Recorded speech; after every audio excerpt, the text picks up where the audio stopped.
Alright, settle in, because tonight we're peeling back the grim, unglamorous layers of one of history's most romanticized professions, the medieval assassin. Forget the sleek silent killers of Hollywood, the masters of disguise who melt into shadows with ease. The truth, as always, is far less cinematic and considerably more sticky. If you've ever fantasized about being a shadowy blade in the dark, a master of stealth and intrigue, prepare for a very rude, very cold, and often very smelly awakening. Because in the actual Middle Ages, being an assassin wasn't just dangerous, it genuinely profoundly sucked. Before we descend into this often uncomfortable truth, tell me, where are you tuning in from tonight? Are you nestled in a cozy, modern home, perhaps enduring a long commute, or simply seeking a moment of quiet reflection, hidden from the general chaos of life? Drop a comment below and let me know your location and the time.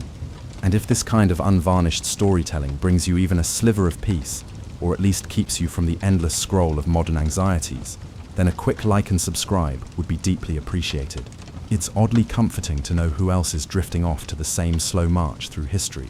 First off, let's talk gear, or rather, the distinct lack thereof.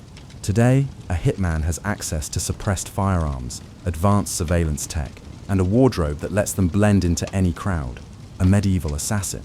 You were lucky if you had a slightly sharper than average dagger, probably one you stole from a stable boy, and a cloak that didn't have too many holes in it. Forget high-tech listening devices. Your ears were your best friend, pressed against a flimsy wooden door, hoping to catch a whispered conversation. Night vision goggles. You had the moon if it was out, and if it wasn't, you had pure, unadulterated darkness, often punctuated by the occasional rat scurrying over your foot. Imagine trying to navigate a genuinely pitch-black, uneven, sewage-filled alleyway with nothing but your memory and the faint stench of rotten cabbage to guide you. That's your high-stakes stealth mission right there. And speaking of weapons, poison was often your best bet, but it was slow, unreliable, and almost certainly lethal if it backfired on you. A quick, clean kill with a silent blade, highly improbable. Blades were clunky, often loud, and almost impossible to withdraw quietly from a struggling victim. Plus, medieval people wore layers upon layers of thick, coarse wool, leather, and sometimes even a padded gambeson under their clothes. Stabbing someone effectively meant a deep, powerful thrust that would probably make more noise than you wanted and leave you covered in more fluids than you'd care to think about. Your silent kill would likely involve a lot of grunting, squelching, and the kind of frantic flailing that would alert anyone within earshot.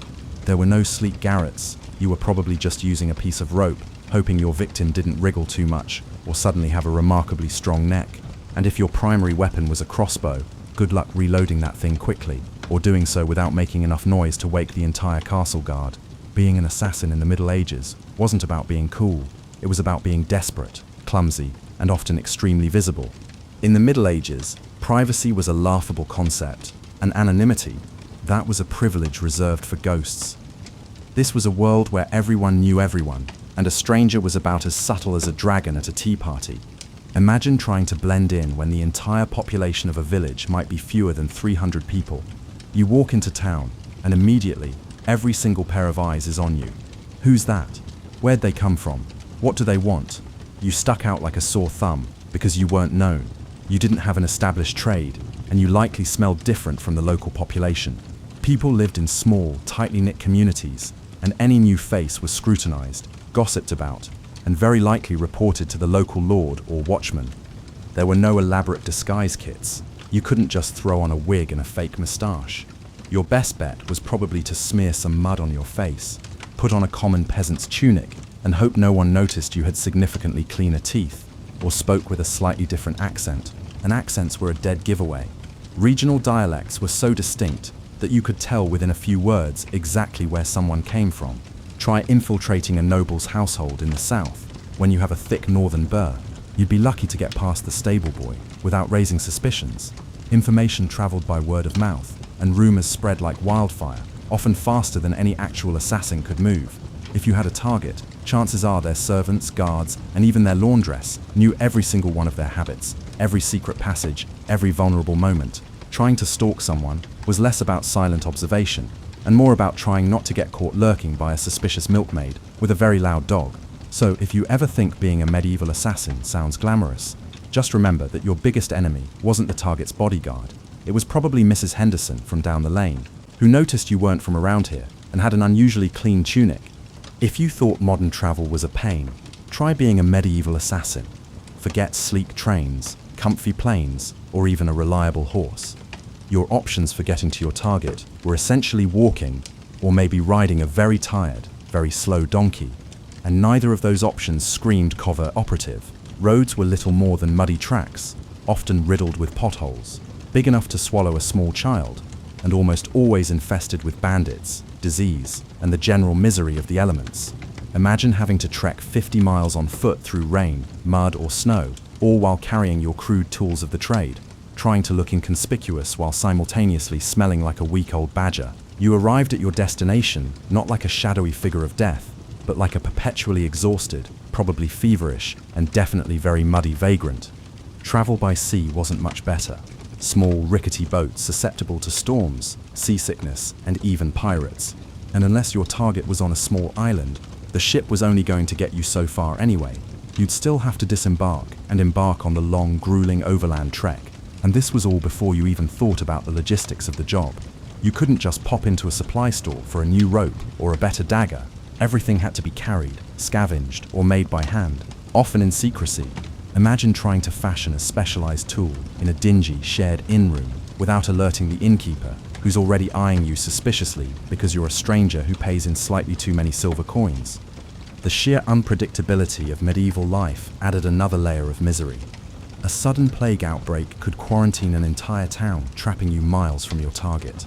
A surprise feudal war could make roads impassable, or worse, get you conscripted into the nearest army. And if you needed to cross a river, hope there was a bridge, because swimming in medieval clothing was a quick way to drown, and building a raft was a rather noisy affair.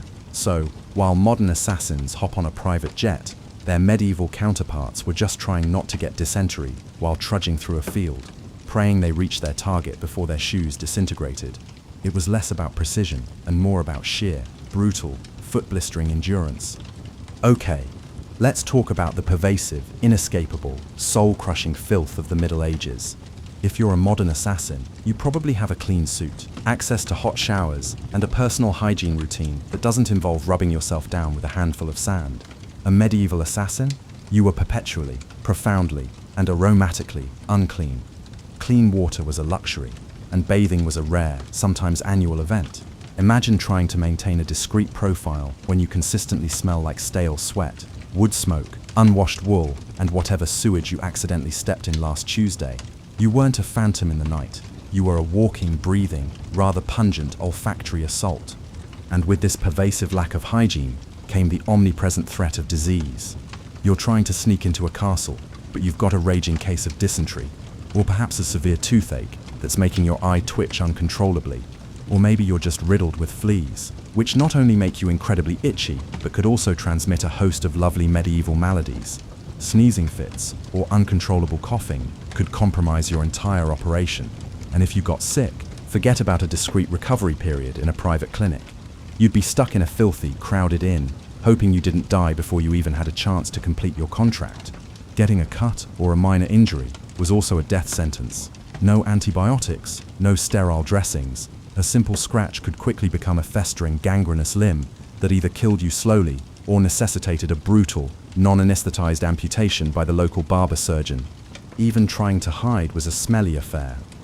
Medieval castles, while impressive, were not bastions of cleanliness. They were bustling, crowded, and perpetually reeked of unwashed bodies, animal waste, cooking fires, and stale food. If you tried to hide in a pantry, you'd smell like old cheese. If you tried to hide in the stables, you'd smell like horse dung. And if you were trying to blend in with common folk, you'd eventually smell just like them, which meant everyone smelled pretty terrible. So the idea of a medieval assassin gliding silently and scentlessly through the night, pure fantasy. More likely, they were a shuffling, wheezing, itching figure, leaving a faint but unforgettable trail of medieval funk in their wake.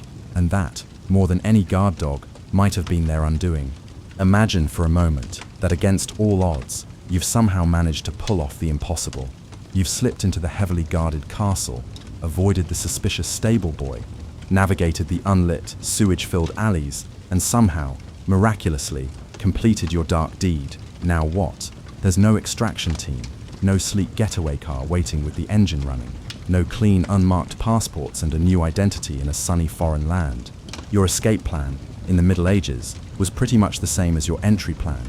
Run like hell, on foot, through those same sewage-filled alleys and hope you don't get caught. Being caught was arguably worse than dying. There were no polite arrests, no Miranda rights, no reasonable bail. If you were apprehended, your future involved a swift, brutal interrogation, likely involving a variety of unpleasant medieval torture devices. They weren't looking for a confession, they were looking for names, for who hired you, and for every possible bit of information they could extract before you finally, mercifully expired. Torture in the Middle Ages was less about information gathering and more about public spectacle and a demonstration of absolute power. And even if you survived the interrogation, your fate was sealed.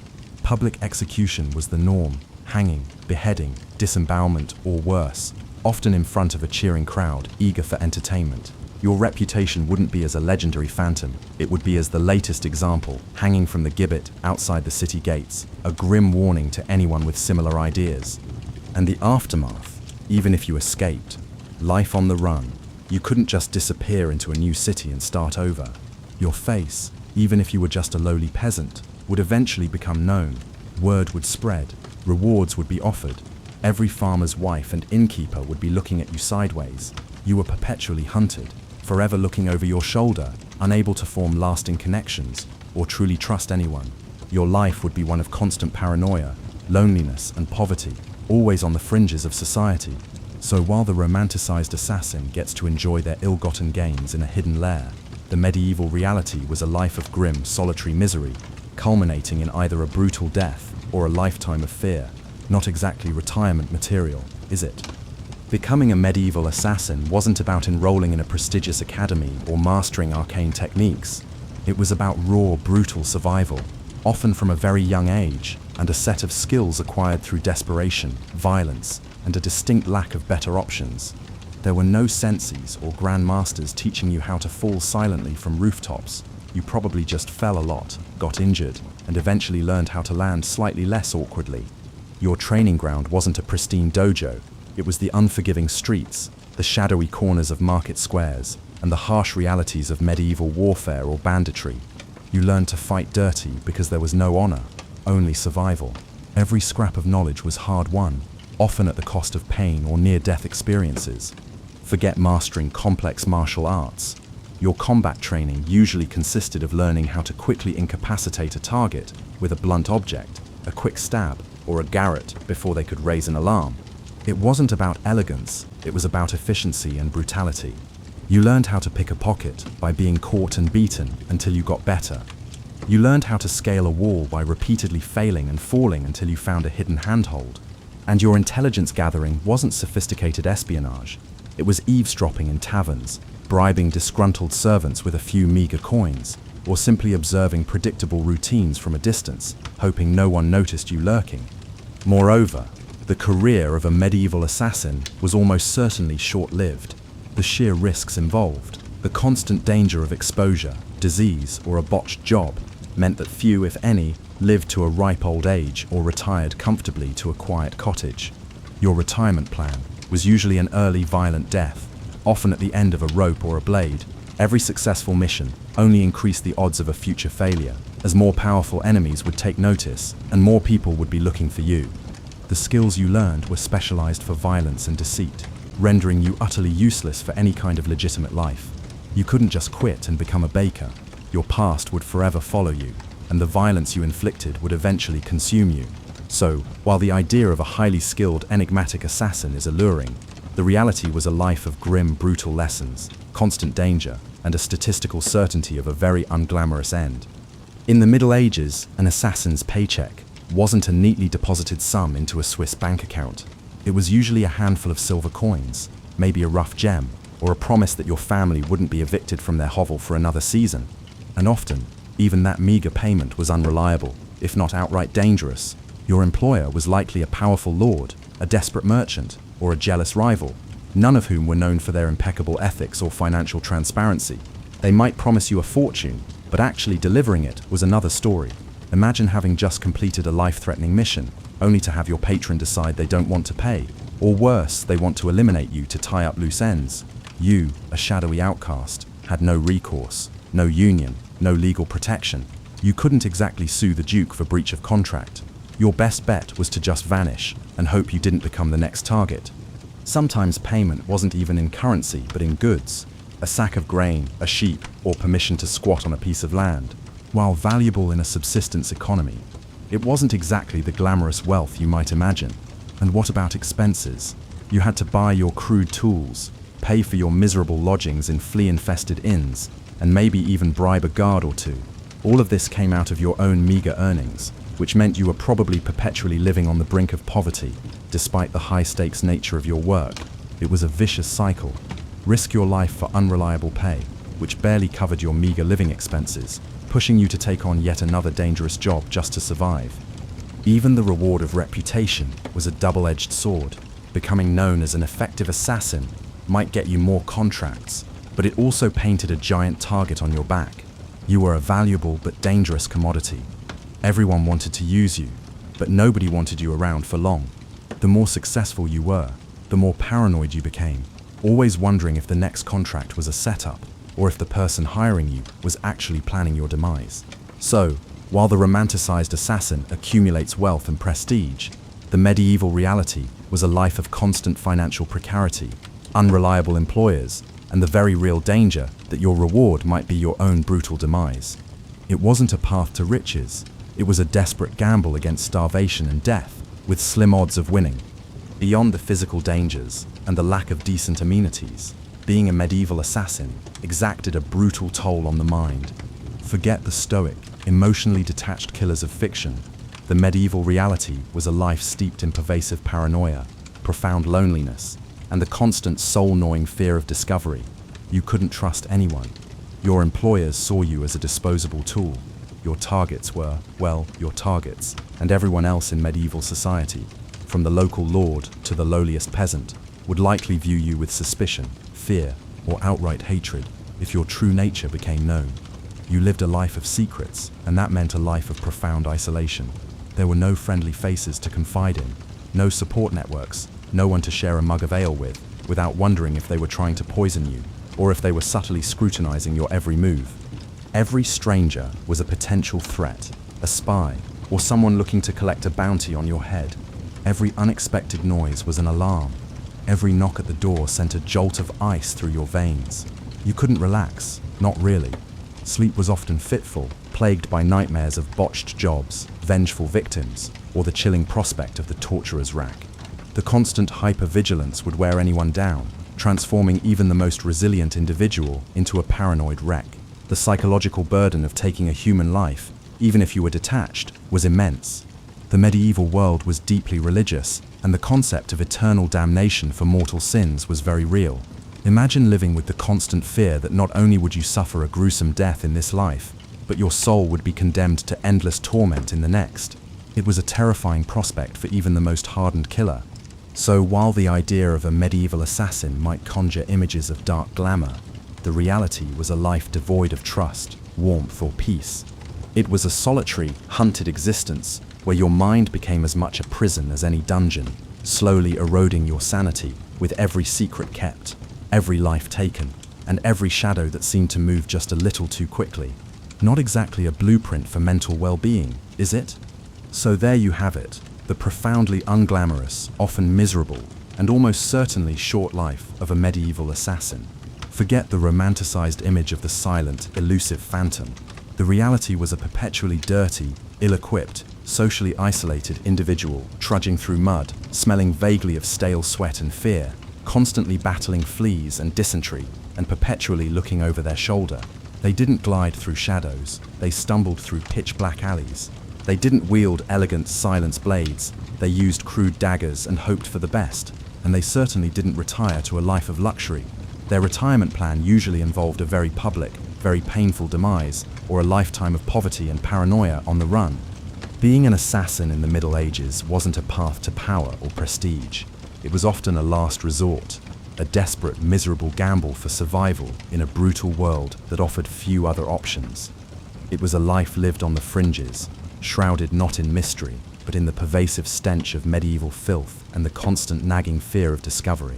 So the next time you watch a movie and see a medieval assassin effortlessly dispatching guards and disappearing into the night, just remember the very real, very smelly truth, and be profoundly, immensely grateful for things like indoor plumbing, antibiotics, and not having to bank your fire every single night to avoid freezing to death, because compared to them, you're practically living in a palace. When you think of medieval life, you might easily conjure images of jousting knights, grand feasts in castle halls, or merry fairs with wandering minstrels.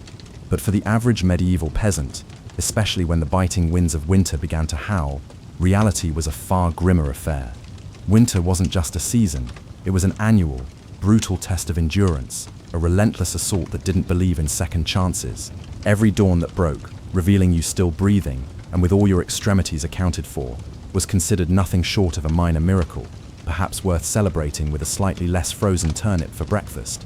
Surviving a medieval winter wasn't about finding comfort, it was about gritting your teeth, piling on every piece of scratchy cloth you owned, huddling close to whatever source of warmth you could find, and praying you didn't wake up with icicles dangling from your eyebrows. And the true adventure of mere survival, it was just beginning. Before we descend into this often uncomfortable truth, tell me, where are you tuning in from tonight?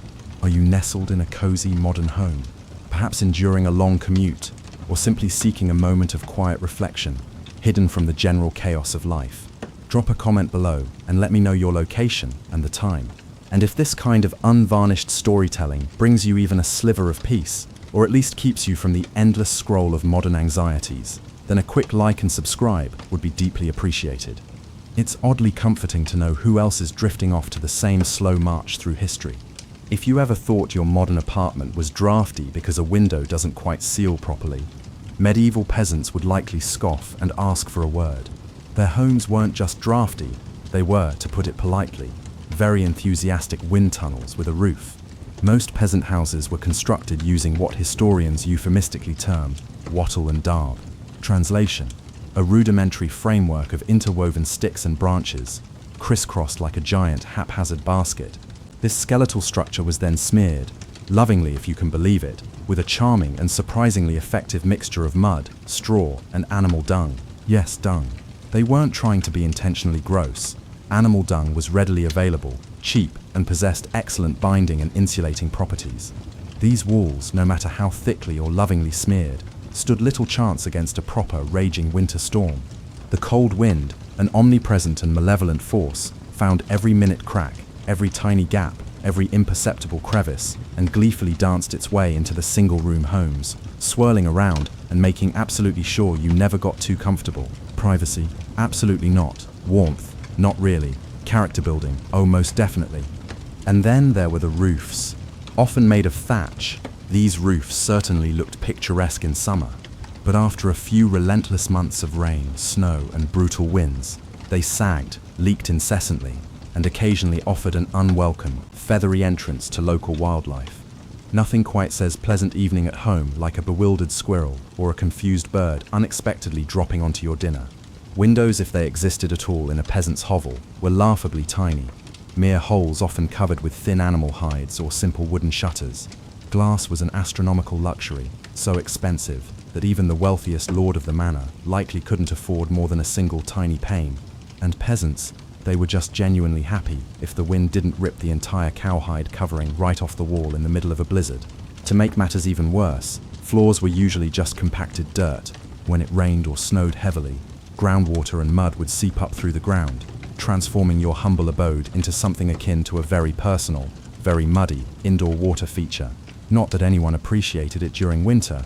Every step inside your own home could feel like trudging across a frozen marsh, the cold seeping up from below, assaulting you from above, and infiltrating from every side. It was a three-dimensional assault on your precious body heat. But medieval peasants weren't the type to simply whine and give up. They were masters of improvisation. They packed gaps in the walls and around doorways with whatever they could find. Moss, old rags, bundles of dry grass, even animal hair if it was soft and squishy enough. They learned to huddle close to each other, using human bodies as insulation at its most primal and effective. Creativity, sheer stubbornness, and sometimes a bit of sheep grease rubbed into the walls, were often the only things standing between them and becoming medieval popsicles. Because if your house was perpetually falling apart, and your best protection against the elements involved mud and goat hair, well, at least you could try to laugh about it. Sort of, if your teeth weren't chattering too hard. As if the freezing air and porous walls weren't enough, medieval peasants also had to battle a silent, relentless enemy rising from below, the frozen ground itself. Floors weren't really floors in the modern sense. They were merely slightly flatter, perhaps marginally tamped down, patches of earth inside your home. If you were lucky, truly, miraculously lucky, someone might have thrown down some straw or old rushes to give you the bare illusion of comfort. But make no mistake, you were sleeping, working, and living barely an inch or two away from the cold, hard, unforgiving dirt. And that cold, that insidious, relentless cold, was a true malevolent force.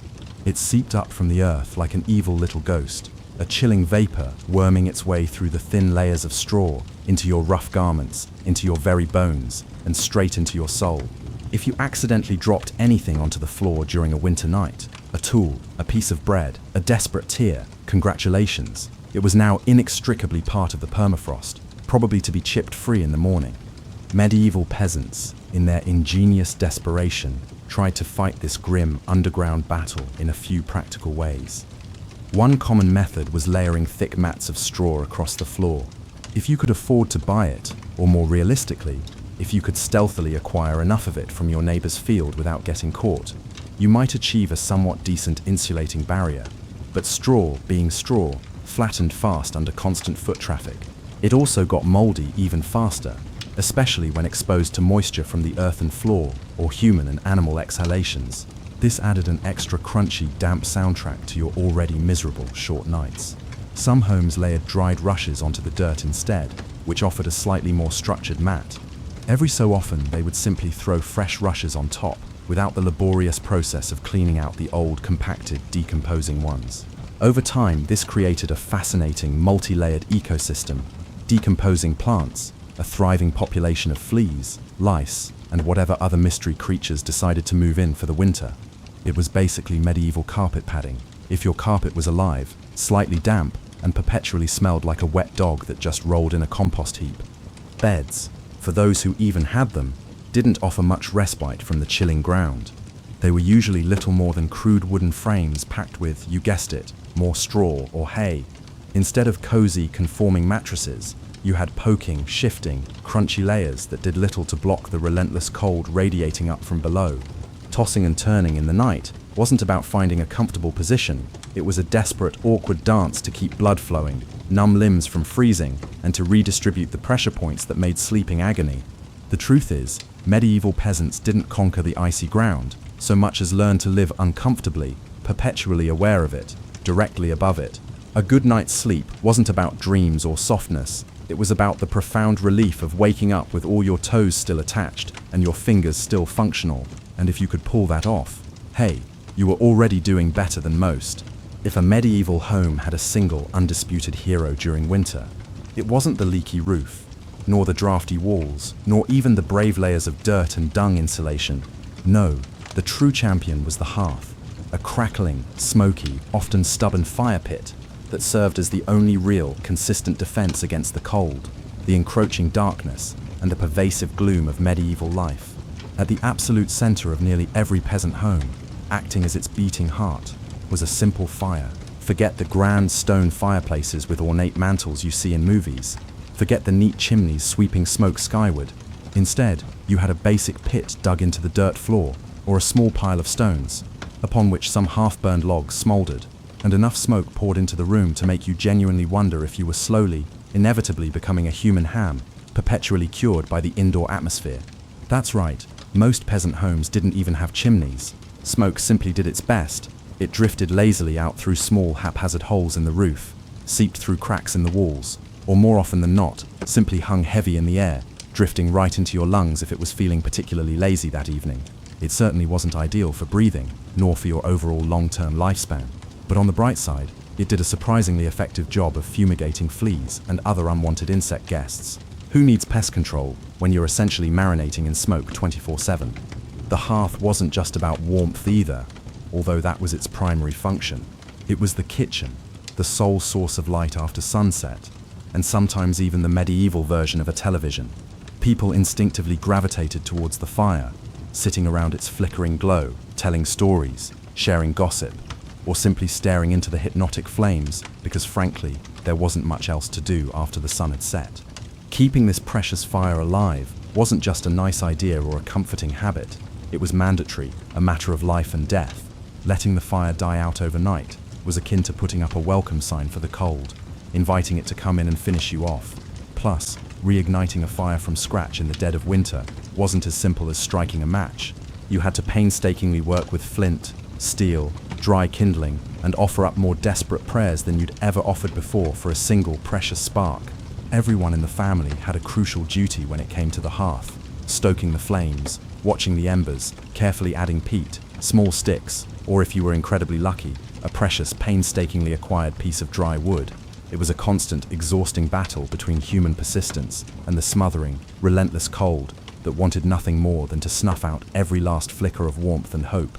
The hearth, in its smoky, sputtering, and often disappointing little way, didn't guarantee survival, but without it, survival was downright impossible. It was the beating, albeit weak and smoky, heart of hope in a medieval winter. If there was one thing medieval peasants feared more than running out of ale, it was letting the crucial fire go out overnight. Without that warm, flickering lifeline, the cold would creep in faster than a tax collector after a good harvest. And in the dead of winter, restarting a fire from scratch wasn't just inconvenient, it could be deadly.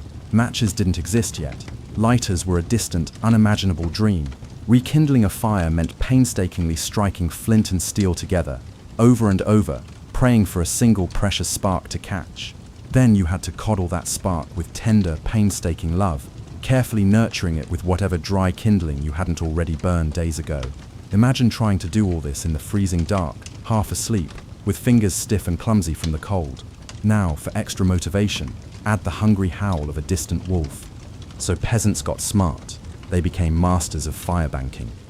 No, not in a cozy savings account, though the concept of preserving assets was similar. Banking the fire meant carefully burying the embers under a mound of ash right before heading to bed. The ash, a superb insulator, acted like a thermal blanket, insulating the glowing coals and keeping them alive, just barely, until morning.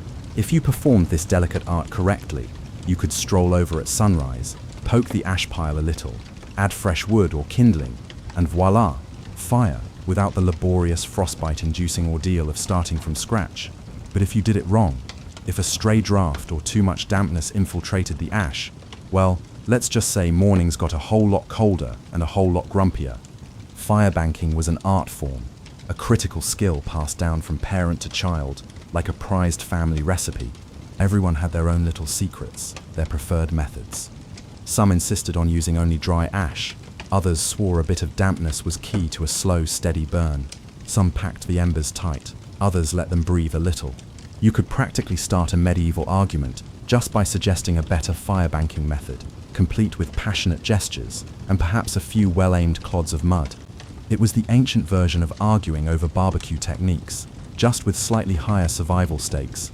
Sometimes, even the most expertly banked fire wasn't enough.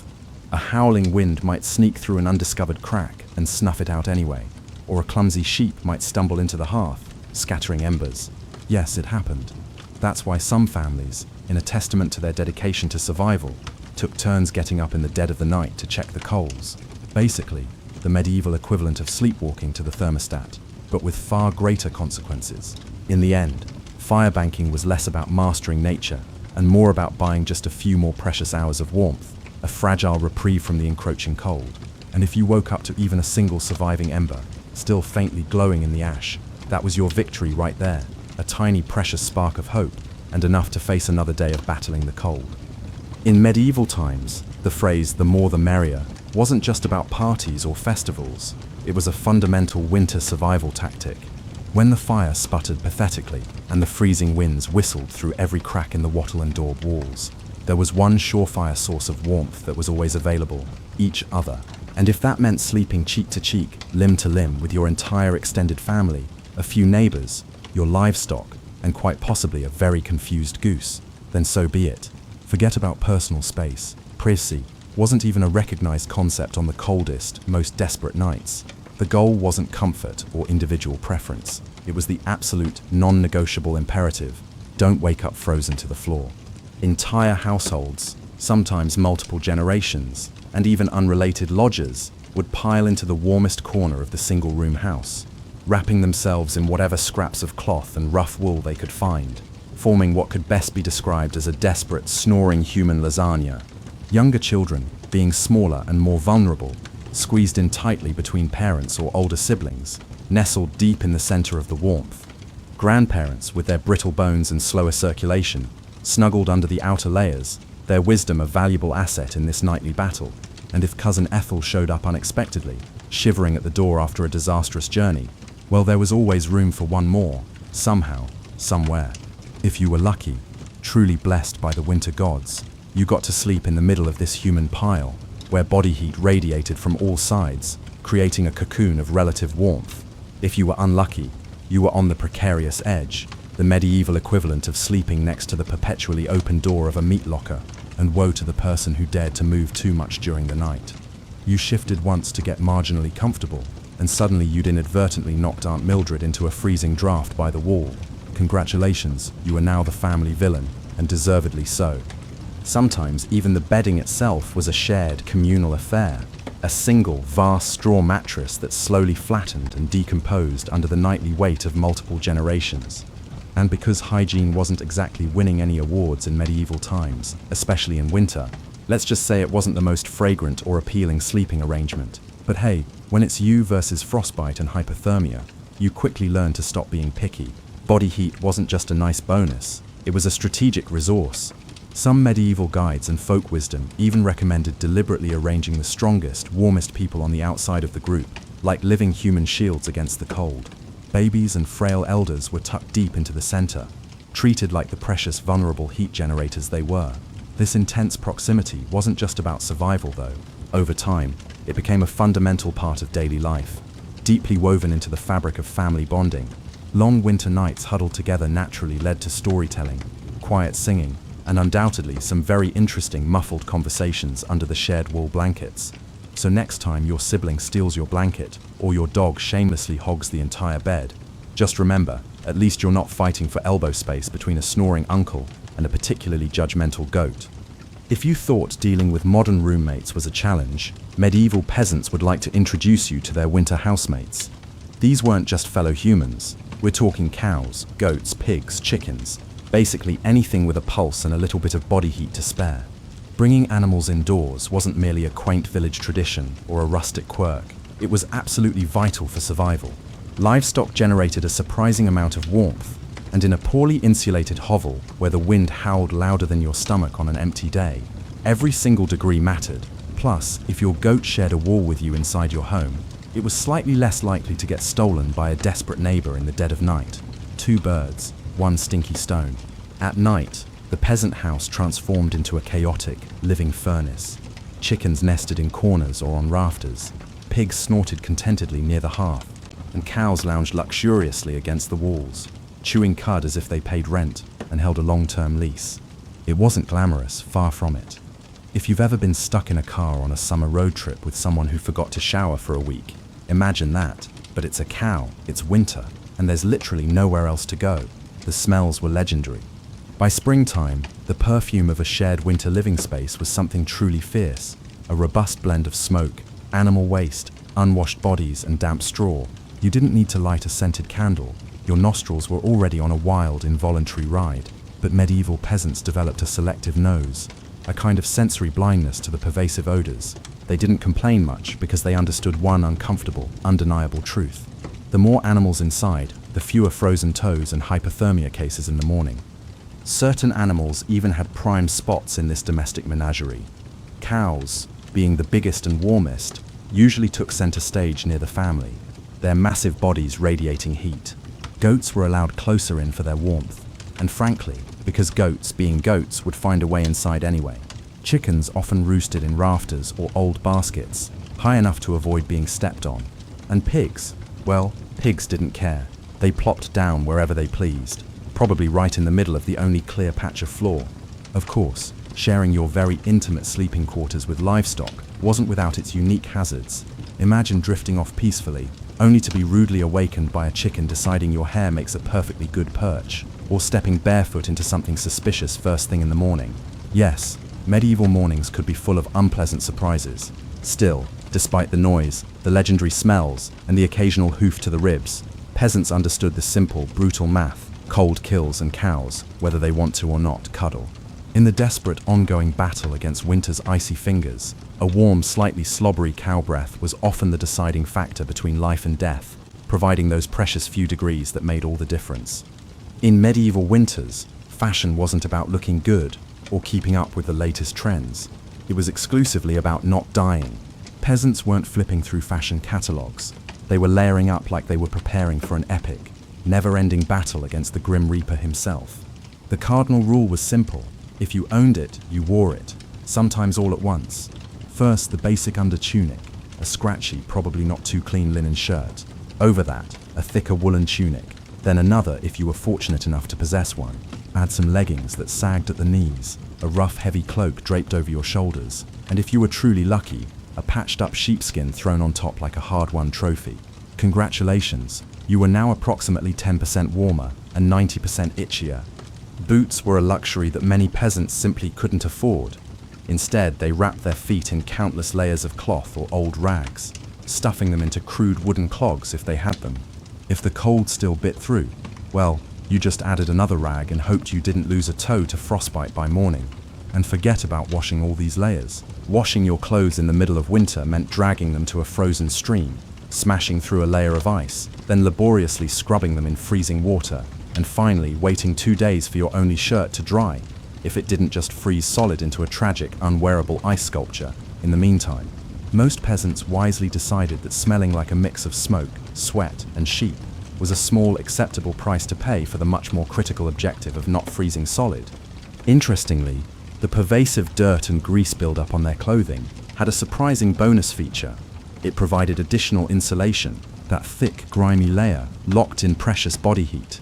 It was like a medieval Gore-Tex jacket, just smellier and far less socially acceptable in modern company. In fact, some medieval folk genuinely believed that washing oneself too often in winter could actually make you sick, exposing you to the cold. Better to keep that protective holy filth barrier intact, they reasoned. Bathing was rare, laundry even rarer, and soap, when it existed, was reserved for the most serious of occasions, like when the bishop unexpectedly showed up, or perhaps right before you died. Adding to this strategic layering, peasants simply threw their new layers on top of last month's, or even last season's clothes, without changing the ones underneath.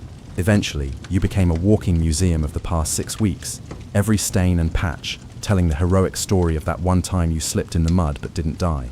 To outside observers, medieval peasants might have looked and certainly smelled like they had completely given up on hygiene. But the peasants knew better. That grimy, crusty tunic was a thermal shield against death by frostbite. It wasn't glamorous, but neither was freezing to death because you wanted to smell like flowers. Besides, in a world where literally everyone stank to high heaven, you weren't offending anyone particularly. Nose blindness was practically a way of life. So yes, in medieval winters, filth wasn't a sign of failure. It was fashion, it was function, and if you had a thick, greasy outer layer by February, you, my friend, were winning at life. If you thought medieval peasants spent their winters tucked into plush feather beds with intricately embroidered quilts, think again. The reality was a bit more rustic, and by rustic, I mean let's sleep on a pile of dead plants and hope for the best. Beds in the medieval peasant world were usually a rough wooden frame, if you could even afford one, covered with a large sack stuffed full of straw, hay, or old rushes. That's it. No memory foam, no orthopedic support, certainly no 5-star hotel experience, just a crunchy, lumpy, slightly pokey mess that smelled faintly of barnyard and regret. Every toss and turn in the night brought a delightful soundtrack of crinkling straw and the occasional sharp jab from a rogue stalk of hay.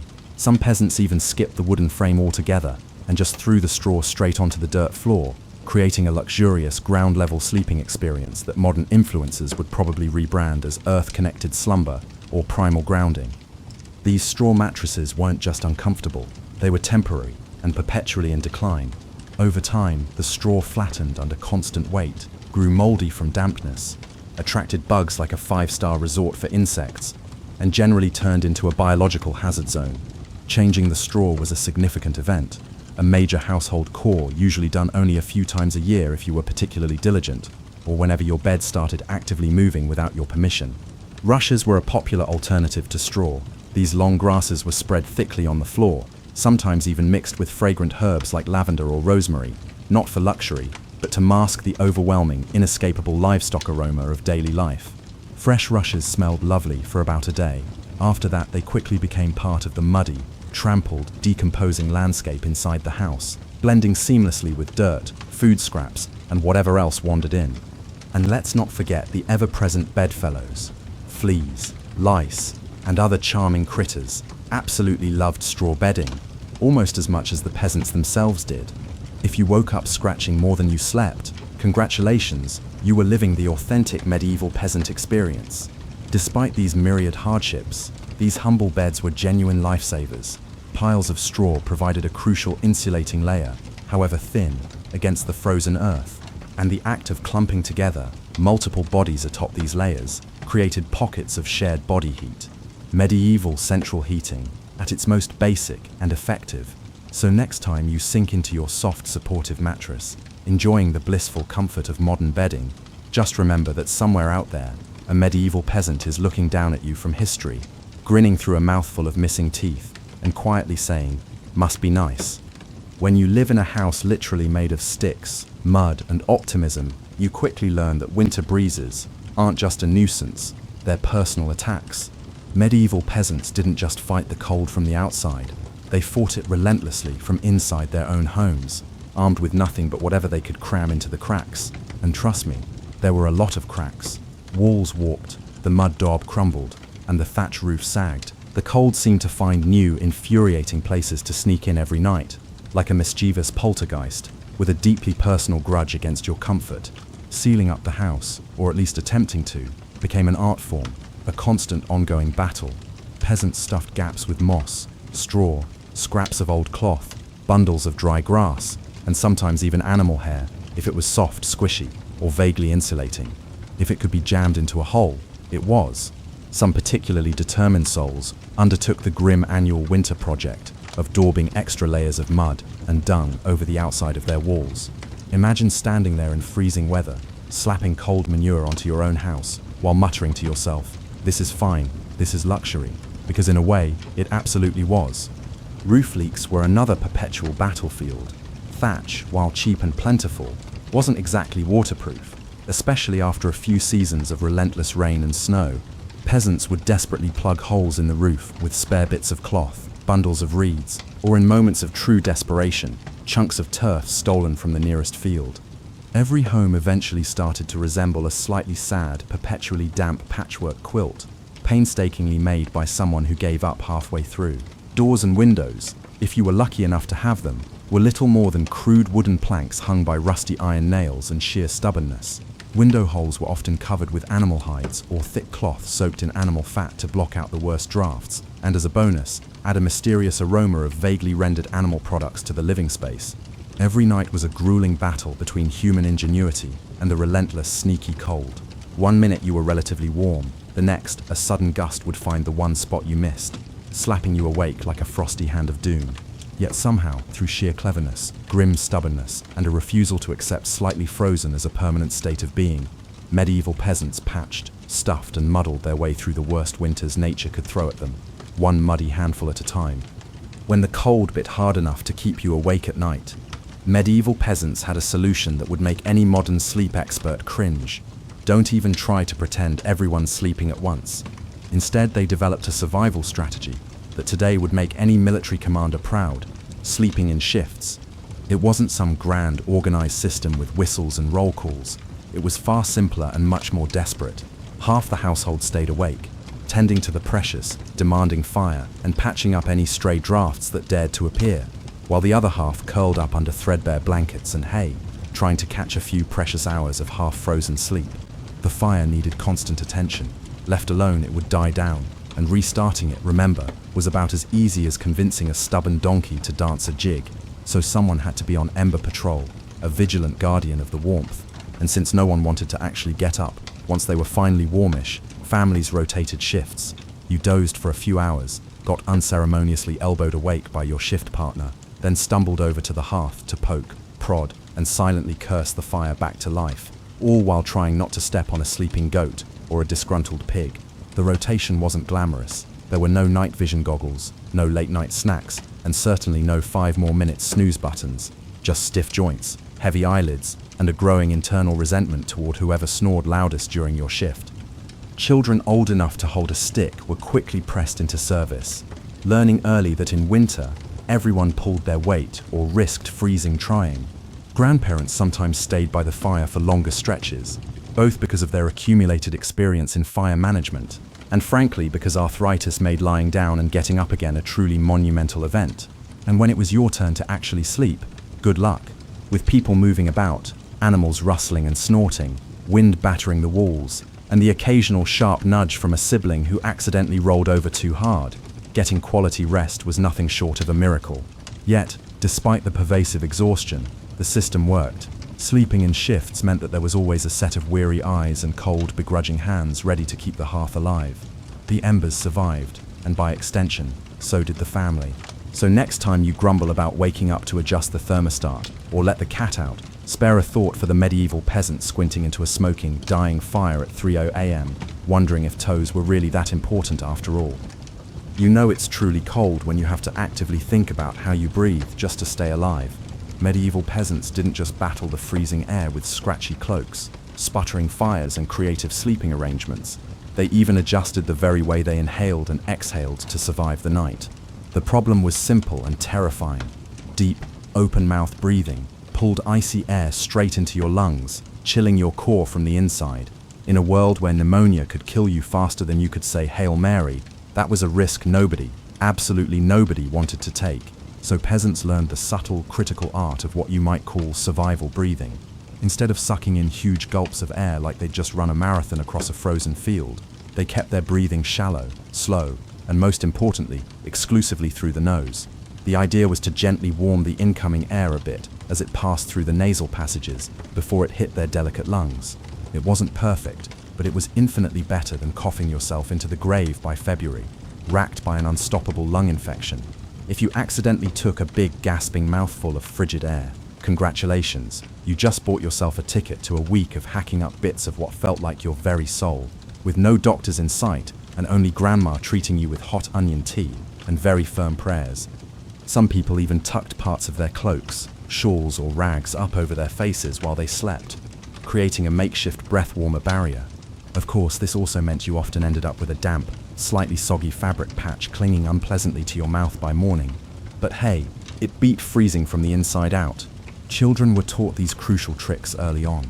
Parents would scold little ones for panting like dogs indoors during the cold months, knowing the deadly consequences. And honestly, between strict breathing lessons, itchy wool layers, and sleeping next to an aggressively gassy goat, medieval childhood winters were character building on a whole different, rather pungent level. At night, tucked into rough straw bedding, under piles of scratchy cloaks, and next to a gently steaming cow, breathing became an almost unconscious art form. Slow, steady, nose only, and as minimal as humanly possible. Like some grim medieval version of a yoga retreat, only with more frostbite and significantly fewer inspirational quotes. In the grand survival playbook, it wasn't the flashiest strategy, but it worked. One shallow, careful breath at a time, peasants endured another night in the long, relentless, and unforgiving war against winter. In the endless battle against medieval winter, peasants discovered an unlikely, yet incredibly effective secret weapon: a full stomach. It turns out one of the best ways to fight off the relentless cold wasn't just another scratchy wool cloak. It was stuffing yourself with something hearty and heavy right before bed. Calories quite literally meant warmth. The more your body had to digest, the more it generated internal heat, doing the metabolic work to keep you warm. It was basic medieval thermodynamics: eat a heavy meal, generate internal heat, and maybe, just maybe, survive until morning without turning into a peasant-shaped popsicle. So what did medieval peasants pile onto their plates before a long freezing night? Think thick, unappetizing stews, heavy with whatever root vegetables were still available. Turnips, onions, and parsnips were staples. Grains were absolute lifesavers too. Oat porridge, coarse barley gruel, or dense, chewy rye bread were common. If you were especially lucky, say after a rare festival day or a generous animal slaughter. You might even get a hunk of salted pork or a slice of dried sausage thrown into the pot. This wasn't comfort food in the Instagram sense, with delicate presentation or artisanal garnishes. No, it was one enormous, vaguely brown, relentlessly bland meal, designed specifically to sit in your gut, like a friendly, slow-burning brick, slowly releasing warmth throughout the night and keeping you just a little bit warmer. It wasn't just about eating a lot. It was about eating smart. Foods that took longer to digest provided a slow, steady trickle of warmth. Fatty foods were particularly praised, not just for the raw energy they provided, but because fat burns slower than lean meat, sustaining internal heat for longer periods. A belly full of stew, heavy bread, and a questionable amount of rendered lard was the peak of medieval winter luxury. Parents made sure even the pickiest children ate heartily. Nobody cared if little Thomas didn't like turnips. You ate the turnips, or you shivered through the night thinking about how much you missed the turnips. Harsh but undeniably effective parenting, medieval style. Of course, heavy nighttime eating came with its own unique hazards. You might be warmer, but you were also risking a night of vivid, bizarre, and likely unsettling dreams, fueled by a stomach trying desperately to process an entire field's worth of boiled cabbages. Was it worth it? Absolutely, because in the end, peasants weren't aiming for a Michelin star meal, they were aiming to survive. And if that meant going to bed full, bloated, and breathing gently through your nose next to a steaming cow, well, that was just another night in the ongoing quest to see another frosty sunrise. Long before electric blankets and fancy heated mattress pads, medieval peasants had to get incredibly creative if they wanted a little extra warmth at bedtime. And that's how the humble haybox and the ever-glamorous heated stone became winter's unsung, essential heroes. Let's start with the haybox. It sounds rustic, and it absolutely was, but the underlying idea was pure genius. Peasants would take a sturdy wooden box, often just a simple crate, and line it thickly with hay. They'd then use it to store food that had been cooked earlier in the day, keeping it warm for hours. Leftover stew, hot porridge, toss it into the haybox, cover it up, and it stayed hot enough for a late-night snack without needing to risk the dangerous and laborious process of reigniting the main fire. Medieval slow cookers, basically, designed for efficiency and safety. But peasants didn't just stop at food storage. They quickly realized that if hay could trap the heat from a stew pot, it could also trap the heat from something even better: rocks. Enter the era of the heated stone. Before heading to bed, someone, probably whichever unlucky child lost the latest family argument, would grab a flat, reasonably sized stone and chuck it directly into the heart of the hearth fire. After roasting it until it was nearly too hot to touch, a fine line between helpful and third-degree burn, they'd carefully fish it out using a stick or some old tongs. The stone, still radiating blissful, life-saving warmth, would then be meticulously wrapped in rags, tucked into an old piece of cloth, or sometimes jammed into a clay pot to contain its heat. This warm package was then slipped under the hay in the mattress, or down at the foot of the bed, a medieval heating pad, ready to do battle against the frozen earth. Of course, there were risks. If you didn't wrap the stone properly, congratulations, you now had a small, localized house fire smoldering under your bedding. And if you dropped it on your bare foot while half asleep, well, let's just say winter injuries weren't always caused by slipping on ice. But when everything went right, that heated stone provided precious, comforting warmth that could last for hours. It wasn't luxurious by any stretch of the imagination, but when you lived in a half-frozen hut, luxury was defined simply as not waking up with icicles dangling from your nose. In the grand arsenal of medieval winter survival, a hot rock tucked into some hay might not sound glamorous, but for peasants clinging to whatever heat they could find, it was a tiny, hard-won miracle. In a medieval peasant's home, the hearth wasn't just where you cooked dinner. It was practically a family member. A temperamental, smoky, sometimes uncooperative family member, sure, but still absolutely essential to survival, especially when it came time to sleep. The closer you were to the fire, the better your odds of waking up unfrozen. That meant sleeping arrangements were less about personal preference or individual comfort, and more about strategic positioning, a careful calculation of warmth distribution. Infants, the elderly, and anyone sick or frail got first dibs on prime real estate nearest to the sputtering flames. Parents, older kids, and sturdier adults fanned out from there, acting like human insulation layers, creating a defensive perimeter against the cold.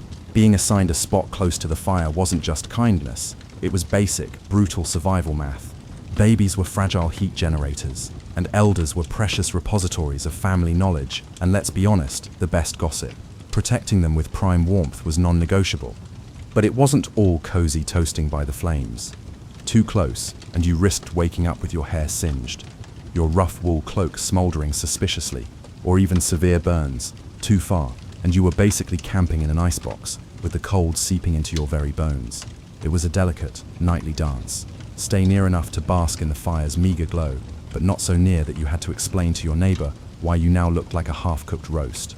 The fire also didn't spread warmth evenly. It mostly roasted the people directly in front of it, while everyone else fought over the narrow cone of heat, like cold lizards jostling for a sunbeam on a frigid rock. If you were lucky enough to fall asleep facing the fire, you might have one blissfully warm side, and one side frozen so solid you could probably knock on it. Pets and livestock, of course, muscled in too. A dog might wedge itself between you and the fire, its tail wagging dangerously close to the open flame. Chickens, sometimes perched perilously on hearthstones, clucking softly into the night, like tiny feathery guardians of warmth. Every crackle of the logs, every shift of the glowing embers, was a tiny fragile promise. You're still alive, you're still warm, for now. And so peasants drifted into uneasy sleep, lulled by the fire's pops and hisses, each breath forming small clouds in the frigid air beyond the fire's fragile circle. It wasn't perfect. It certainly wasn't comfortable, but it was life, clinging to warmth by a thread of glowing coals in the merciless medieval winter.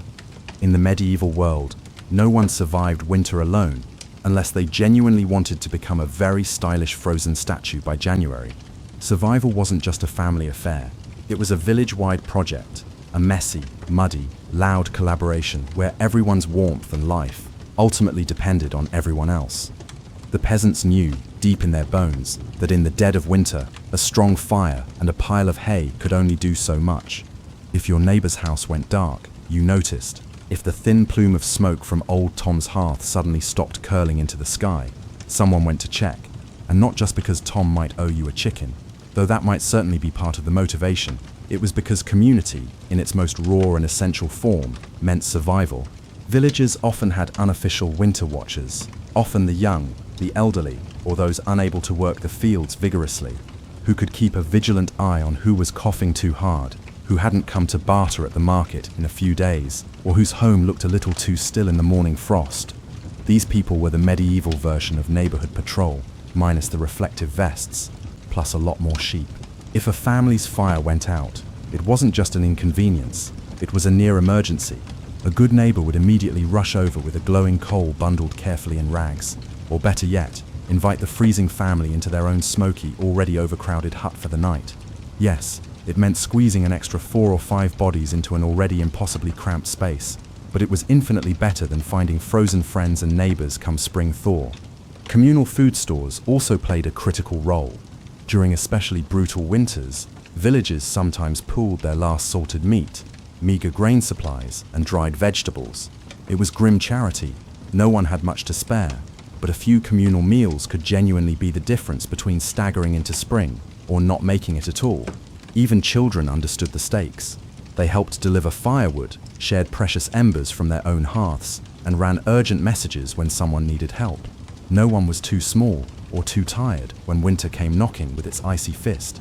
Sure, medieval villages weren't all sunshine and hugs. Feuds happened, disputes over land, goats, or who borrowed whose good cooking pot never truly went away.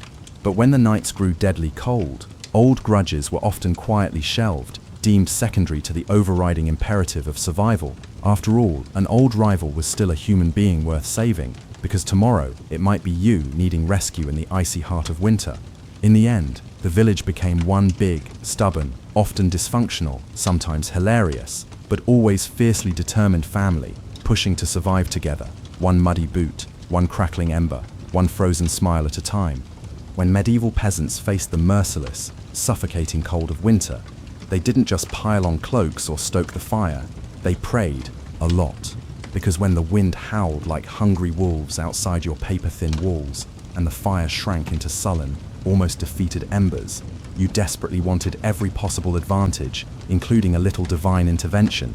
Faith wasn't just a Sunday affair back then. It was woven into every frozen breath, every shivering moment. Before crawling under layers of damp straw and scratchy wool, families would kneel together, offering up hurried, heartfelt prayers to keep the fire burning, the roof miraculously intact, and most importantly, their toes still attached by morning. Saints became more than distant, holy figures. They were winter's frontline defense, specific patrons invoked for specific protections. Saint Blaise, for instance, was frequently called upon to protect against throat ailments, not a minor concern when one deep mouthful of icy air could land you coughing up your very soul. Saint Nicholas wasn't just the jolly gift-giver of later legend. He was also invoked to protect households from sudden ruin or disaster during the lean, deadly months. Superstitions wrapped themselves snugly around daily survival, providing an extra layer of perceived protection. Some families sprinkled a little holy water near the hearth before sleeping, hoping it would ward off evil spirits or, at the very least, mischievous drafts that found their way through the cracks. Others marked doorways with blessed chalk after certain feast days, pleading for warmth and luck to find their way inside. Candles played a significant role too. Special vigil candles, often blessed by the local priest or the most pious old woman in the village, were sometimes kept burning throughout the long, dark night, a flickering, defiant plea against the cold darkness clawing at the walls. And of course, no serious winter prayer session was complete without a few desperate promises. Dear Lord, if you just get us through this night, I swear I'll be kinder to my neighbor, even the one who keeps stealing our turnips. Faith wasn't some abstract theological comfort.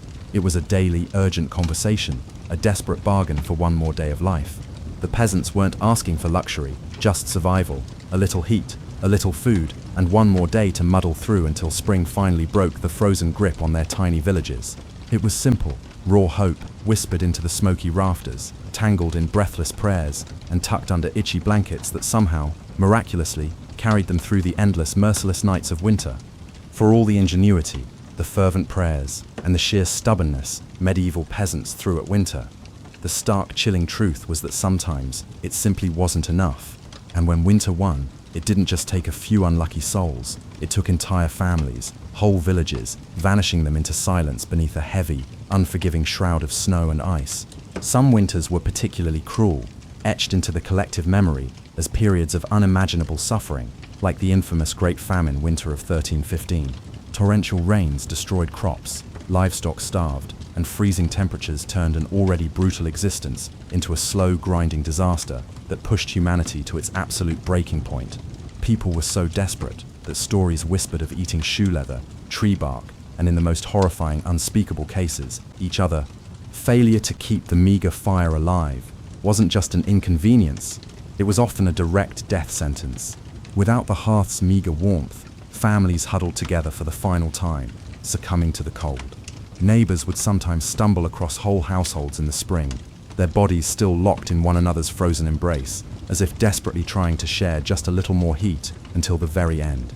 Houses themselves, flimsy and ill-constructed, could collapse under the crushing weight of heavy snow or battering ice storms. A roof giving way in the middle of a frozen night wasn't just catastrophic, it was often fatal, burying the inhabitants in debris and snow. Dragging yourself through thigh-deep snow to beg shelter from neighbors wasn't a guarantee either, especially if those neighbors were already stretched to their own breaking point. Disease, ever the opportunist, thrived in the cold too.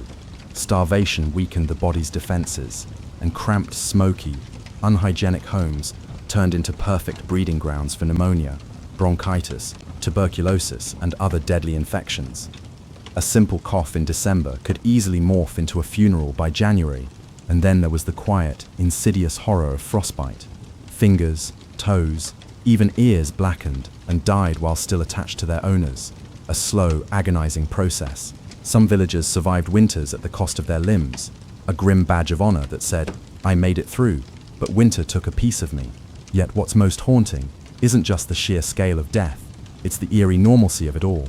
People accepted that each winter, some among them wouldn't see the spring thaw. Death wasn't unexpected, it was just another neighbor at the door, wrapped in frost, patiently waiting its turn. Even amid the bitter cold, the constant threat, and the omnipresent smell of smoke and despair, medieval peasants pressed on, stubborn, grieving, yet desperately clinging to life. Because as long as there was one ember left in the hearth, one breath hanging in the frozen air, there was still a fight worth fighting.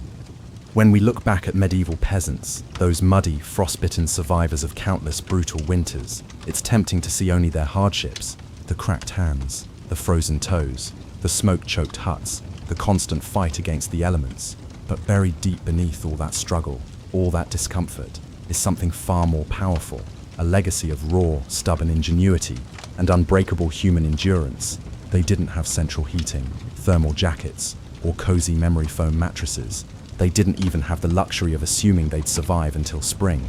But what they did have, and what they left behind, was a profound blueprint for resilience. Every hay-stuffed mattress, every carefully fire-banked ember, every moss-crowned wall gap was a testament to human creativity under unimaginable pressure. Faced with seemingly impossible odds, they didn't collapse in despair. They adapted. They learned from the unforgiving land, from each other, and from the bitter lessons carved by each brutal winter. Their communities were built on something far stronger than shared land or common interests. They were built on shared survival. They taught each other to watch over the sick, to pull resources when food ran low, to trust that helping a freezing neighbor today meant someone might, just might, help you tomorrow. They lived by the fundamental understanding that no one beats winter alone. Their faith, too, was a kind of endurance. They wove prayers into their daily lives, not just out of fear, but out of a fragile, stubborn hope. Hope that tomorrow might be a little warmer, a little brighter. Hope that after 100 dark nights, spring would indeed come again, and life would find a way to push through the frozen ground. And somehow it did. Because of their sacrifices, because of their unglamorous, often brutal victories, surviving one more night, one more storm, future generations thrived. Bit by frozen bit, they pushed humanity forward, enduring winters their ancestors could barely survive, until warmth and comfort became common expectations instead of distant, unattainable dreams. Their blood, sweat, and ingenuity are stitched invisibly into the very fabric of the lives we live now. Every cozy blanket, every warm house, every lazy winter evening spent sipping tea under soft lights, all of it is the end result of countless medieval peasants refusing to give in to the cold, stubbornly insisting on seeing another sunrise. So the next time the wind howls outside your double-paned window, maybe spare a thought for them, the nameless, fearless ones who turned shivering survival into a living legacy, one ember, one breath, one stubborn heartbeat at a time. Hey guys, tonight we begin with something a little darker, a time of plagues, punishments, and pottage. We're diving into what life was really like during the Middle Ages. Forget the castles and chivalry Hollywood sold you. The truth, you probably wouldn't last a single day. So before you get comfortable, take a moment to like the video and subscribe, but only if you genuinely enjoy what I do here, and let me know in the comments where you're tuning in from and what time it is for you. It's always fascinating to see who's joining us from around the world. Now dim the lights, maybe turn on a fan for that soft background hum, and let's ease into tonight's journey together. Congratulations, you've just woken up in the year 1325. The good news? You're alive. The bad news? So are the fleas. Your bed is a half-rotted straw mattress stuffed with bugs and hay that smells like a barn floor, because it was a barn floor 3 months ago. There's no memory foam, no pillows, and definitely no Egyptian cotton sheets. Just a wool blanket that hasn't been washed since last winter, and now weighs roughly as much as a small cow from the accumulated grime. You blink awake as the church bell clangs in the distance. It's the medieval version of an alarm clock, only louder and somehow even less merciful. Your home is a wooden hut with one room, no windows, and a charming open-concept floor plan, where your family, livestock, and domestic insects all share the same space. The smell? Oh, it's a fragrant symphony. A subtle blend of stale beer, human sweat, goat, and something you pray isn't mold, but know in your soul probably is. Scented candles haven't been invented, and even if they were, they'd just melt on your dirt floor. You try to stretch, but immediately regret it, because the air is freezing and your joints ache.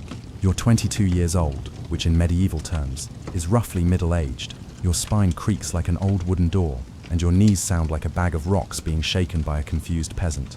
Getting out of bed is a gamble. The floor is either wet from last night's rain which leaks through the thatched roof, or crusty from something your neighbor's chicken did.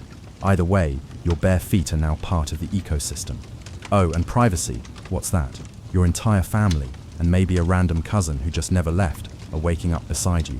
There's no bedroom, no curtains, no me time, just communal everything. Welcome to morning in medieval Europe, where you're never truly alone, because parasites, rodents, and 8 other people are always with you. And this is just how your day starts. It only gets worse from here. So you've managed to crawl out of your medieval haystack of horrors. Congrats. Now nature calls. And it's not calling politely. It's screaming. Here's the part where you start missing the modern bathroom. There's no toilet, no seat, no toilet paper, no flush, not even a mildly resentful plunger in the corner. In the 14th century, relieving yourself is an adventure, a social experiment, and often a small public event. If you're a peasant, your bathroom is likely a wooden bucket behind the house, which is already full, because Uncle Wolfston had a rough night after eating bad turnips. The smell is biblical. You hold your breath, do your business, and then, here's the kicker, toss it into the street. Yes, the street. You're supposed to shout something like Gardilou before dumping it out the window. That's Old French for watch out below, although frankly, no one ever moves fast enough. Streets in medieval towns are open sewers, a charming river of human waste, animal droppings, and mystery liquids you'd rather not examine. If you're lucky enough to live in a town with public latrines, congratulations, you get to sit shoulder to shoulder with strangers in an outhouse where privacy is a myth and ventilation is a cruel joke. You might make small talk, but try not to breathe too deeply. Toilet paper, never heard of it. Most people wipe with straw, leaves, rags, moss, or if they're feeling especially indulgent, a scrap of wool, sometimes nothing at all. Which might explain why handshakes weren't popular yet, and if you're in a castle, surely it's better, right? Well, sort of. You might have a garderobe, a hole in the wall that drops your waist directly into the moat. Great idea, except that your enemies know this, and yes, attackers sometimes climbed in through the waist chute. Talk about entering through the back door. So whether you're a farmer or a baron, medieval toileting is a humiliation ritual. It's cold, it's public, it's dangerous, and it's never not disgusting. One slip on a wet stone path, and you're face first in humanity's leftovers, and you still haven't brushed your teeth, but we'll get to that next. You survived the toilet. You deserve a reward, right?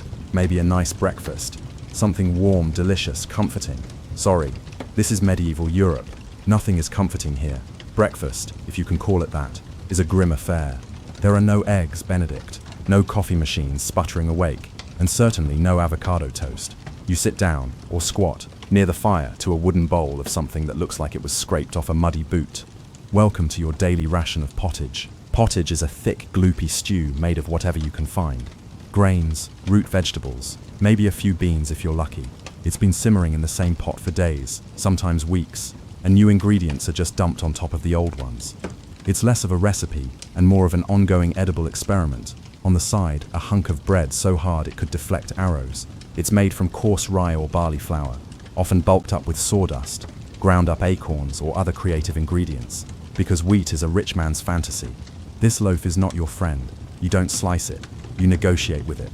What about drinks? You're not sipping orange juice or an oat milk latte. You're drinking beer. Yes, beer. At 6 a.m. Why? Because the water is teeming with parasites and filth. So you start your day with weak ale, low alcohol, high survivability. Kids drink it too. No one's happy about it, but at least it won't kill you immediately. Want some meat or cheese? Dream on. That's for Sundays and saints' feast days, and only if your lord is feeling generous. Most peasants don't eat meat more than a few times a year. As for fresh fruit, only when it's in season and not already fermented into wine. And don't even think about spices unless you're royalty. A pinch of pepper costs more than your monthly wages. Salt is valuable enough to be locked away, so you chew your gritty bread, gulp your medieval beer, and try not to think about the rat that may have nibbled your porridge in the night. Breakfast doesn't energize you, it just happens to you. And now that you're properly underfed, it's time to work like your life depends on it, because it absolutely does. So you've eaten your sad medieval breakfast, and now it's time to get dressed. Not that it'll help. Your wardrobe consists of exactly one outfit. One. It's a rough wool tunic or linen shift that you've worn every day for months, possibly years. There's no such thing as seasonal fashion. There's just wear this until it disintegrates or gives you a fungal infection. Underwear, optional. If you're lucky, maybe a linen undertunic.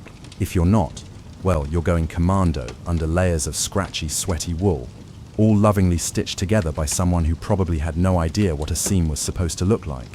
There's also no washing machine, no soap, and absolutely no dry cleaner in sight.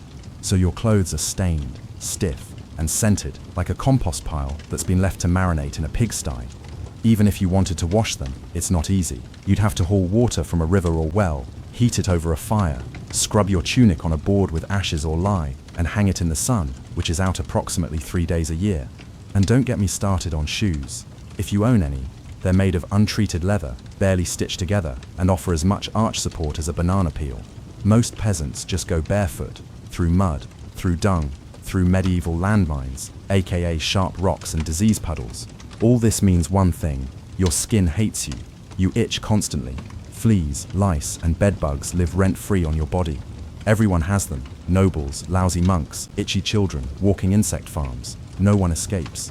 You'll be scratching your armpit with a wooden spoon while chatting with the local priest, and no one will even bat an eye. Your skin is raw from rubbing, your scalp a battlefield of bites, and if you develop a rash, well, too bad. There's no dermatologist, no hydrocortisone, no one to tell you it's probably scabies. You just keep on suffering, and if you're lucky enough to not get an infection, great, that rash will simply accompany you for the next 6 months, like an unwanted medieval sidekick. Now that you're dressed in misery and wrapped in discomfort, it's time to head outside and start working yourself to death. Now that you're fully dressed in itches and damp wool, it's time to flash that morning smile. Except you don't, because in the Middle Ages, smiling is a dangerous game. Not emotionally, dentally. There's no toothbrush, no toothpaste, no mouthwash, no floss. The concept of oral hygiene is about as popular as bathing, which is to say, not very. Some people might chew on a twig, or rinse with wine or vinegar, but for the most part, your teeth are on their own, and they're not doing well. By the time you hit your mid-20s, your smile looks like something pulled from a haunted crypt. Cavities are rampant, gums are swollen, and those aren't just food stains on your teeth, that's decay. You have more rot in your mouth than a medieval root cellar. Sugar, while not yet everywhere, is becoming more common among the rich, imported at great cost, mostly used in small cakes or to show off wealth. If you're a noble, congratulations, you get to rot your teeth faster than the peasants. If you're poor, you'll do it slowly over time with fermented bread, gritty porridge, and years of hard chewing. Toothaches, get used to them. They're like medieval weather, always there in the background. The kind of pain that makes you consider praying, drinking, or pulling the tooth out yourself with a pair of pliers. And that's not a joke, that was the actual treatment. Dentists didn't really exist, but barber surgeons did. Yes, the same guy who cuts your hair is also pulling your molars out by candlelight with an iron hook and zero anesthesia. Infected tooth? Hope you like fevers, because without antibiotics, it can easily turn into sepsis and kill you from a toothache. That's right, the same thing that sends us to a pharmacy today could be your funeral in the 1300s. And there's no relief on the social front either. Kissing, good luck, halitosis, bad breath is everywhere. If you're single, you're not judged by your smile, you're judged by your land and your livestock. In short, your mouth is a battlefield, and it's losing the war. Now that your teeth are throbbing, let's head outside, because your real job, the one that will break your back, is just getting started. Time to head to work, except there's no office, no desk, no coffee break, and no chance of promotion. Your job, if you're like 90% of the population, is simple. Don't die while laboring for someone else's comfort. You're a peasant. Congratulations. That means you work the land that belongs to a lord who probably doesn't remember your name. You rise with the sun and stop only when it disappears behind the trees. Your tools? A wooden hoe, a rusty sickle, and whatever bones are still intact in your body. There's no weekend, there's no clocking out, there's only sunrise to sunset. 6 days a week, Sunday is off, but only if you're not harvesting, fighting off raiders, or praying feverishly for your infected toe to stop turning black. The work is brutal.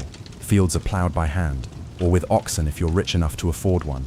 You dig ditches, sow seeds, pull weeds, and carry water until your spine begins to resemble the letter S. No one cares if you're tired. No one's asking how your mental health is doing. If you're a woman, surprise, you don't just do field work. You also care for children, clean, cook, spin wool, feed animals, and pretend your husband's lice infestation isn't slowly migrating to your side of the bed. Children, they start helping out around age 5. No school, no toys, just a tiny wooden rake and a dream of one day not dying of the flu. And if you're one of the few who isn't a farmer, maybe you're a blacksmith, a tanner, or a cooper, great. You still work with fire, chemicals, or animal guts all day in poorly ventilated sheds. The pay? Basically survival. The perks? Occasional bleeding. Break a bone? Too bad. Get a fever? Drink some warm beer and keep going. You can't afford to stop, not even for a day.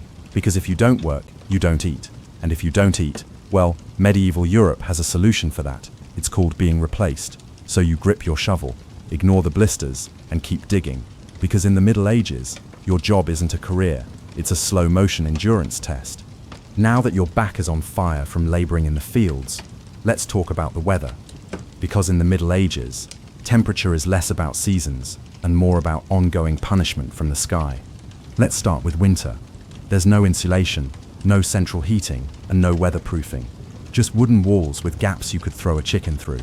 Your windows are covered with cloth, not glass. The fire in the hearth? Nice in theory, but you don't have enough firewood to keep it going, because wood is expensive, and gathering it from the forest is sometimes illegal. Yes, you can be executed for picking up the wrong stick from the wrong forest. You bundle up in your one damp wool tunic, huddle near the dying embers, and still wake up with your nose frozen.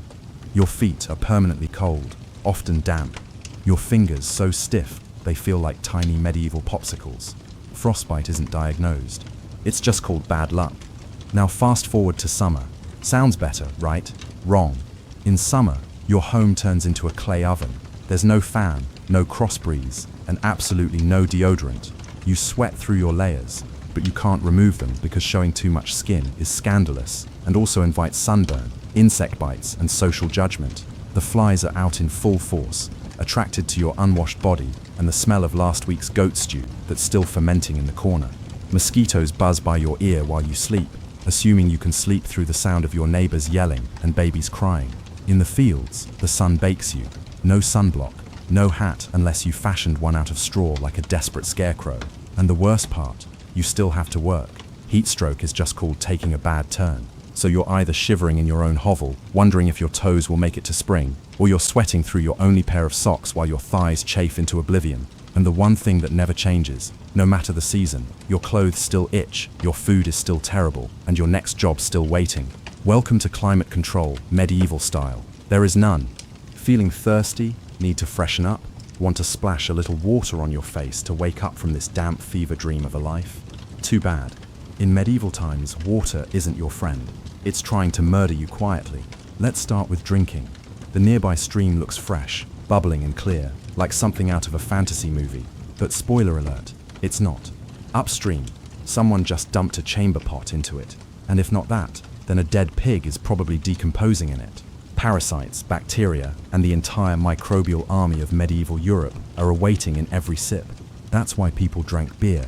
Yes, beer, even children. But before you imagine medieval kids doing keg stands, understand that it was small beer, weak in alcohol, strong in survival. Brewing boiled the water so it was safer than whatever flowed through the town ditch. Wine was another option, if you were rich enough to afford it and unconcerned with functioning properly before noon. What about bathing? Surely water was used for cleaning. In theory, yes. In practice, absolutely not. See, back then, people believed bathing actually opened your pores and let the disease in. That's right. Washing yourself was considered medically risky. You were cleaner, apparently, if you never removed the protective layer of filth caked onto your skin. Communal bathhouses did exist, but they quickly gained reputations as places for gossip, scandal, and sometimes full-on medieval extracurriculars. So naturally, the church got involved and shut many down. Even if you did want to bathe, it was a full production. You'd need to fetch water from the well, boil it over a fire, fill a wooden tub that leaked, and then pray no one else in the house used it before you, or worse, after. And rainwater, collected in open barrels where birds poop, insects breed, and moss thrives. Sounds refreshing, doesn't it? So whether it's going in your mouth, on your body, or onto your crops, water in the Middle Ages is less of a life source and more of a gamble. One wrong gulp, and you're spending your final days sweating in a straw bed, clutching your stomach and contemplating all your life choices. Next time you sip tap water, raise a glass for our ancestors. They didn't have the luxury of hydration without hazard. So you drank the water. Or maybe you didn't. Maybe you just stubbed your toe on a rock shaped like disappointment. Either way, you're sick, you need help, you need a doctor.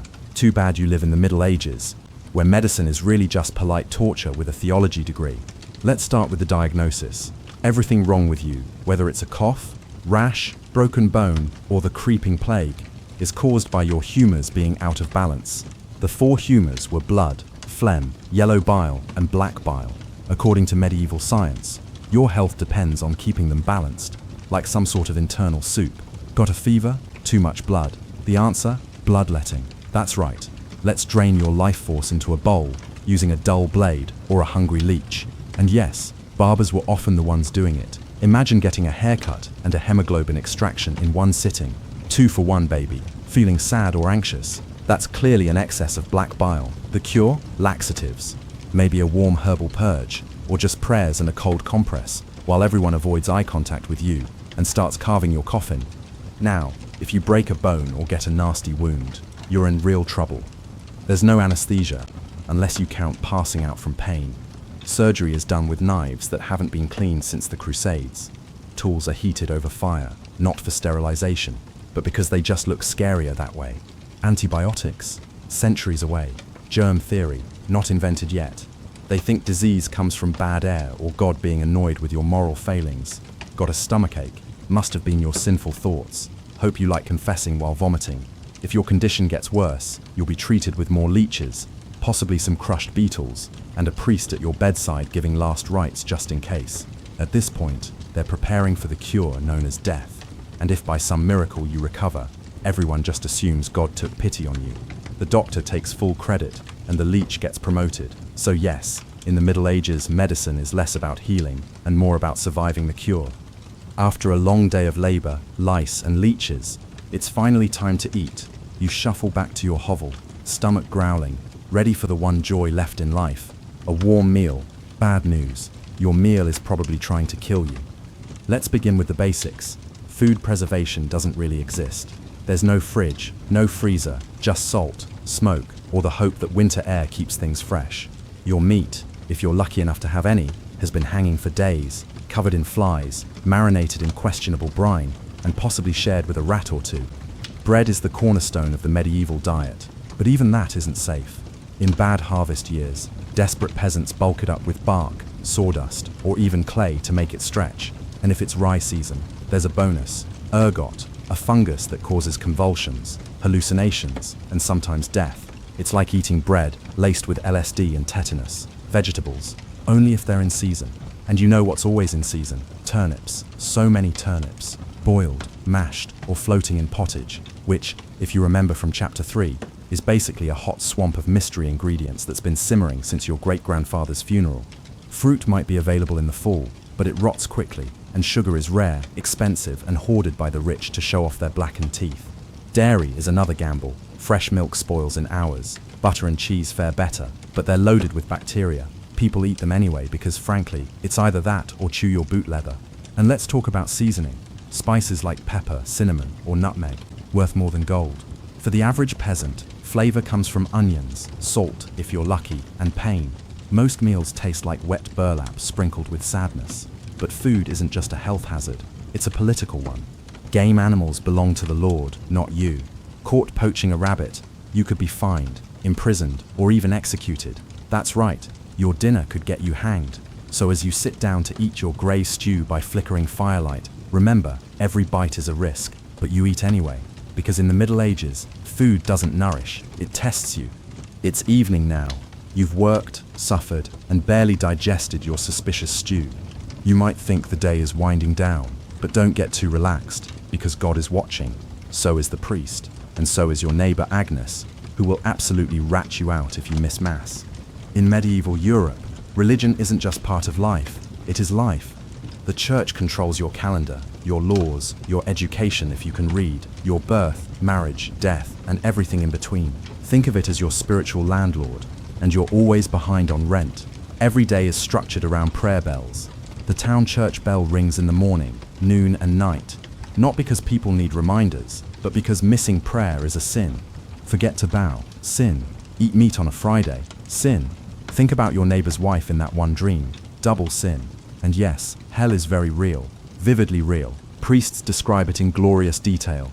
Rivers of fire, lakes of boiling blood, demons with pitchforks, and eternal wailing. If the plague doesn't scare you, eternal damnation definitely will. You can't read the Bible yourself because it's written in Latin, a language reserved for monks, clergy, and that one noble kid who's too good for dirt. You rely on the church to interpret everything for you. That means if the priest says your crop failure is because you didn't pray hard enough, well, time to kneel harder. Tithes, a tenth of everything you own, are mandatory. If you grow wheat, you give wheat. If you raise chickens, you give eggs. If you have nothing, congratulations, you're spiritually bankrupt and financially doomed. Holidays, they're holy days, dozens of them, and while they offer breaks from labor, they're not for fun. Therefore, attending Mass, fasting, confessing sins, and reminding yourself that joy is a dangerous indulgence. Questioning the church is dangerous. Heretics are burned, witches are drowned, blasphemers are flogged, and skeptics are quickly reformed. So you go through the motions. You chant, you bow, you pray that your soul, after enduring this dirt-covered life, might finally land in paradise, assuming the priest likes you. Because in the Middle Ages, God may be merciful, but the church, not so much. If you thought being a medieval peasant was rough, try doing it as a woman. All the filth, famine and fear, plus childbirth, subservience and social invisibility. In the Middle Ages, being a woman is like being on hard mode with no health potions and no restart button. From birth, a girl's life path is pretty much locked in. Marry young, bear children, serve your husband, die tired. Education, not likely. Unless you're from a noble family and sent to a convent, your intellectual development stops around the time you learn how to churn butter and patch a tunic. Marriage happens early, really early. It's not weird to be betrothed at 12 and pregnant by 14. It's not about love, it's about land, livestock, and alliances. Your opinion, not required. Once married, you're basically your husband's property. Your job is to produce heirs, feed everyone, keep the house running, and not complain, because complaining might get you branded a nag, or worse, a witch. That label comes with a complimentary drowning or burning, depending on local fashion. Childbirth is a death lottery. There's no prenatal care, no sterile tools, no anesthesia. Midwives do their best, but even minor complications can mean death for the mother, the child, or both. Some women survive 10 pregnancies. Many don't survive 2. But don't worry, once the baby is out, your work increases. Now you have a screaming infant in a lice-ridden hut, and you're expected to nurse, cook, clean, and still help in the fields. You don't get a break, you are the break for everyone else. If you're unmarried, you're suspicious. If you're widowed, vulnerable. If you're outspoken, dangerous. Women who didn't conform were often accused of witchcraft, especially if they had herbal knowledge, a strong personality, or just looked at someone funny on a rainy Tuesday. Even in the church, your role is limited. Nuns lived under strict rules, no speaking without permission, no freedom of movement, and your spiritual worth always ranked below men.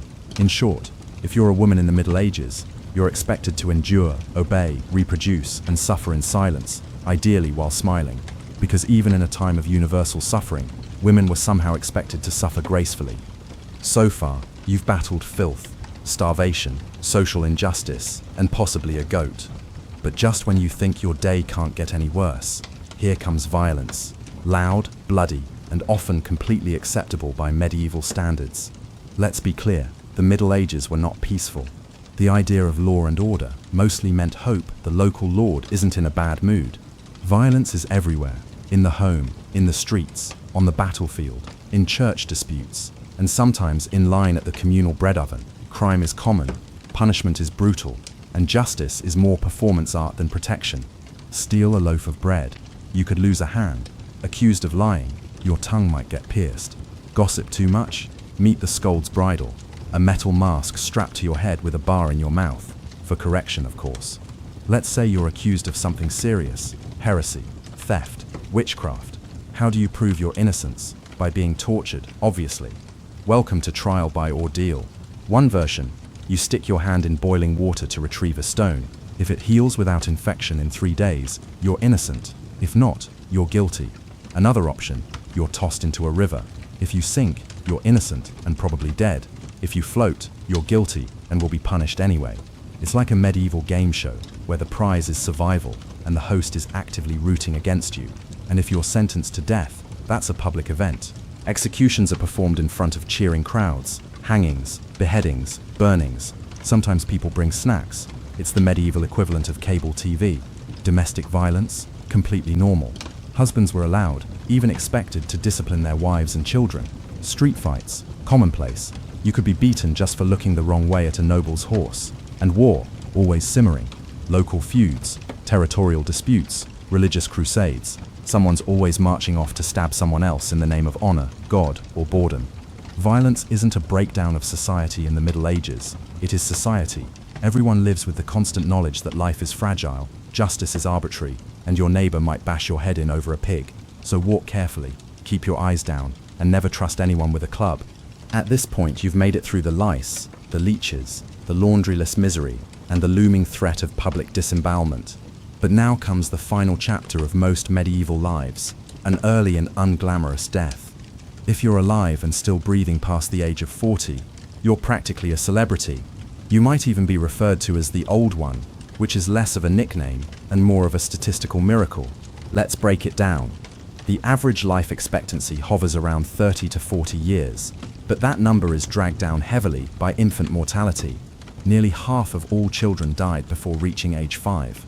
Disease, malnutrition, or one bad winter was all it took. No vaccines, no antibiotics, no hope. If you survived childhood, you entered adulthood already exhausted. Work began as soon as you could walk upright, and by 25, your joints creaked like a monastery door. You might be missing several teeth, a finger, and most of your original optimism. Women faced a particularly deadly gauntlet, childbirth. It was one of the leading causes of death for medieval women. No pain relief, no medical intervention, just prayer, hot water, and someone holding your hand while you bled out on a straw-stuffed cot. For men, the dangers were different, but equally relentless. Farming accidents, infections from minor wounds, a neighbor's drunken rage, a crusade gone sideways. Even walking to the market could be risky if you crossed paths with a bored bandit or an angry tax collector.